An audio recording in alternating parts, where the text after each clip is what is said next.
Welcome back to the Sports News Analysis YouTube channel. My name is Mike. I'm continuing my Week 8 previews and analysis. This video is for the game between the San Francisco 49ers and the Jacksonville Jaguars.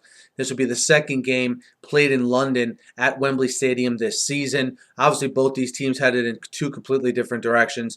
You have the 49ers, who were once 1-2, now sitting at 5-2, and Jacksonville sitting winless at 0-7. And for the 49ers, two main differences between the 49ers and the Jaguars. These are two stats you need to know. The 49ers average 143 yards rushing a game. Jacksonville gives up 153 yards a game. Jacksonville -4 in the turnover differential. San Francisco +7. And when you have those stats and disparity between them, you have a 5-2 team and you have an 0-7 team. The 5-2 team in the 49ers, you see them getting back to their identity. You see Colin Kaepernick. I thought he had his best game last week since week 1. With a mixture of pass and runs, certainly getting the Vernon Davises of the world involved. Anquan Bolden had a good game last week. They're getting him out on the edge to make passes more, putting him in more friendly down and distance situations. I think that Indianapolis game was a real wake-up call for the 49ers because physically Indianapolis took the game to San Francisco.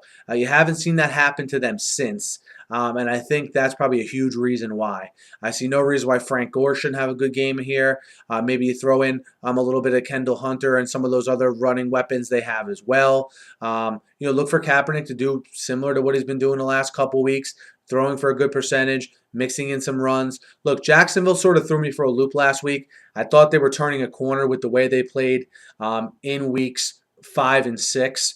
But how they get blown out at home, 24-6 last week to San Diego, when San Diego's traveling across the country on short rest, sort of surprised me. Not that they lost, but that they got dominated, certainly the way they did. And I think Jacksonville has a lot of holes, obviously. I worry about their offensive line against this San Francisco formidable front seven. I think they're just going to get pretty much eaten alive. No one really runs on the 49ers with a lot of effectiveness unless you're the Colts, who ran all over them that day.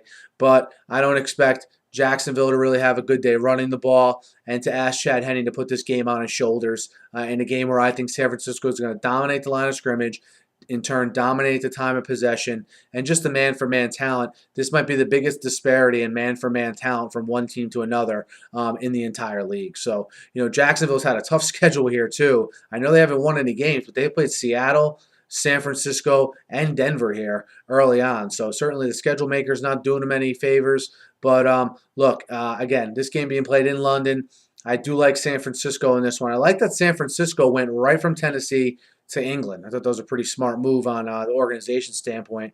So I think they're in England already, actually. But I like San Francisco -17 in England to beat Jacksonville. I think this team's a worse matchup for Jacksonville than even Denver was, just because of their ability to dominate at the line of scrimmage with the running game. Guys, let me know what you think. Hit me up in the YouTube comments. Hit me up on Twitter at @SNewsAnalysis. Be sure to subscribe to my channel. I preview and recap every game every week, and I'm always talking the news of the day in the NFL. So be sure to subscribe. Thanks for listening, and have a great night.